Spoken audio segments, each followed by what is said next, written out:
దేవుడు మనకేదైనా మాట ఇచ్చినప్పుడు, ఏదైనా దర్శనం చూయించినప్పుడు, ఏదైనా వాగ్దానం ఇచ్చినప్పుడు, మన హృదయంలో ఏదైనా మాట ఉంచినప్పుడు, మనము చాలా సార్లు అనుకుంటామండి, ఇది నా వల్ల సాధ్యం కాదు.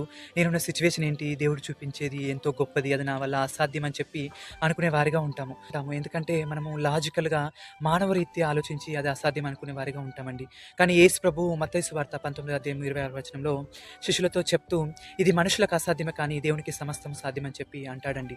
మనము మనుష్యరీత్యా ఆలోచించినట్టయితే అది ఎన్నో సార్లు మనకు అసాధ్యమని అనిపిస్తుంది. కానీ దేవునికి సమస్తము సాధ్యమేనండి. మన ఆలోచనలకు ఒక లిమిట్, బౌండరీ అనేది ఉంటుందండి. కానీ దేవుని ఆలోచనలకు లిమిట్, బౌండరీ అనేది ఉండదు. ఎందుకంటే మనము చూసేవి, మనము వాడేటివన్నీ దేవుడే క్రియేట్ చేశాడండి. He is a creator. He create universe. అలాంటి దేవునికి అసాధ్యమనేది ఏదైనా ఉంటుందా? మనుష్యరీత్యా ఆలోచించినట్టయితే మనకు ఎన్నో సార్లు ఇది అసాధ్యమే. కానీ మనం ఎప్పుడైతే దేవుని ఆలోచన కలిగి, దేవుని మీద విశ్వాసం ఉంచి, దేవుని మీద నమ్మకం ఉంచగలుగుతామో, అప్పుడు దేవుడు మనకు అసాధ్యమనేది కూడా సాధ్యం చేసి మన జీవితంలో అద్భుత కార్యాలు